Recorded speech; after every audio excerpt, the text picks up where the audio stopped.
What did Chris's performance look like after you saw it on film? Exactly what I thought. When I watched it from the box, we got to improve, and we got to improve throwing the ball. I think that's an offensive-wide issue. Yeah, it's not just one guy. He's got to throw the ball better at times. There's a few passes out there that were easy completions that he could have made, and there was also a few out there that potential pass plays that would have changed the look of his performance if we had either picked up a pressure better, if we had run better routes or been in the right place. So that's something that as an offense and starting with myself, we have to improve, and it's a big focus obviously for this week.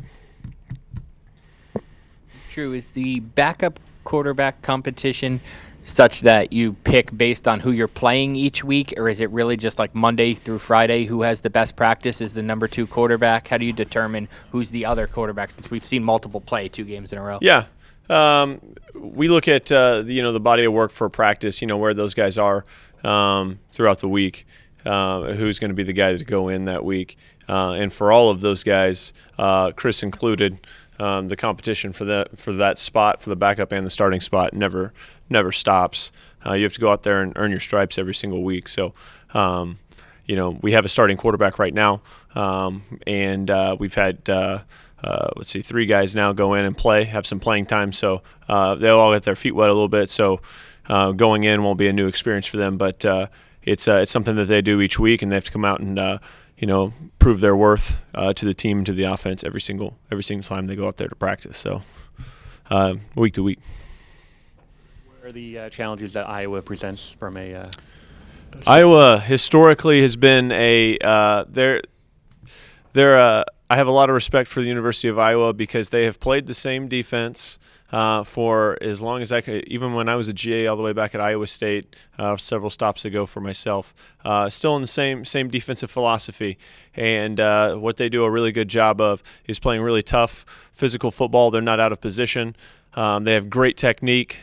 They're extremely well coached. We were talking about it, me and Coach Blazek.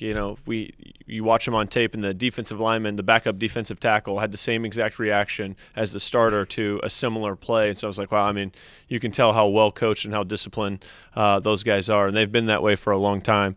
So a lot of respect for Coach Parker and those guys. They've done an excellent job for years in not a terribly complicated scheme, but an extremely disciplined one. They tackle well in space. They know their weaknesses. They know where you're going to try and challenge them, and they play to that game. So for us, it's going to be being equally as disciplined, and when we have our chances and our opportunities, capitalizing on them. How did North Dakota State attack them, and are there things that you can take from what they did this week? North Dakota State, they did a lot of things. Really, I was kind of a little bit caught off guard by what North Dakota State did. They came out, and what I know of North Dakota State, it's a little bit heavier personnel. They were an under-center power team. They weren't completely – they were a little bit shotgun. They were a little bit 11 personnel. And they did some things. The quarterback ran around and made a few plays. It was exciting to watch North Dakota State. They're still North Dakota State, as we all know them, physical. Going to try and run the ball in the A gaps, but I think that for North Dakota State, they didn't make any mistakes.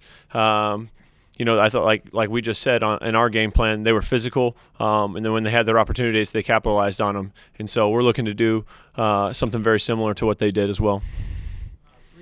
Is a first-time starter. He was benched in the first half at Howard. Just how has he kind of learned on the job on the fly, and how did he respond on Saturday to his benching He was really good. He was really good to when we sat him for a little while. He was excellent. He came back in and finished the game. He finished later, and he played well. Every now and then people get ahead of themselves a little bit, and maybe the game is going a little bit fast, or for whatever reason just need a moment to calm down and to check themselves. And so that's what happened to Tariq, and Tariq came back in and played well. In terms of his response and how it fits, Coach Blazek's done a great job building the culture in that room, and so it's always a next man in and support the 5 guys that are out there. So he was great, and because of that, I thought he came back in and played well. He didn't let his emotions or anything get to him. Back to the backup quarterbacks, when you have 3 of them, how tough is it to get them reps during the week, and is it tougher to gauge them on a limited amount? Yes, it is tough because obviously you're trying to get your team ready to go play, and we've got a starting quarterback, getting him the reps that he needs to go get ready to play a game, especially one like this one. We're starting Big Ten conference play, and finding opportunities to get those other guys reps to see if they have a chance to if they're ready, or if they're going to go in and prove themselves to maybe down the road or be the starter, and make sure that competition stays alive. So yeah, it's challenging. It's a lot of math in terms of, do they have the right reps? Are they seeing the same looks? Are they getting a fair shot? But it's something that we spend a lot of time making sure that we get done and get done appropriately. You mentioned Coach Blazek a couple times. What kind of resource will he be for you this week, obviously, with his knowledge of having played there and Coach Ferentz? And had you guys met before Coach Ash hired him? What was your first meeting like or whatnot? I met Coach Blazek in the bottom of our facility at the University of Houston. I had been hired, and we were in bowl practice, and we practiced in the evening. And I think our practice and meetings ended that night around, I would say, 8:30.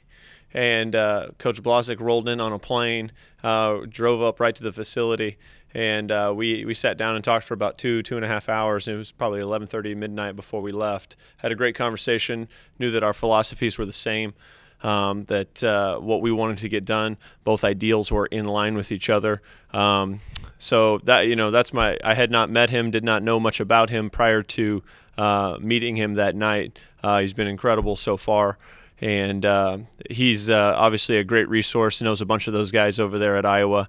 I've picked a few questions at Jay already, so give me a little insight on what your sons are doing, and just for fun. And but those Coach Blazek's been a great resource, and what he's played against over there, coaching points that he knows, and things like that. They haven't changed that much, but they've grown a little bit in terms of what they do. So he's been great. Cool. Thanks, guys.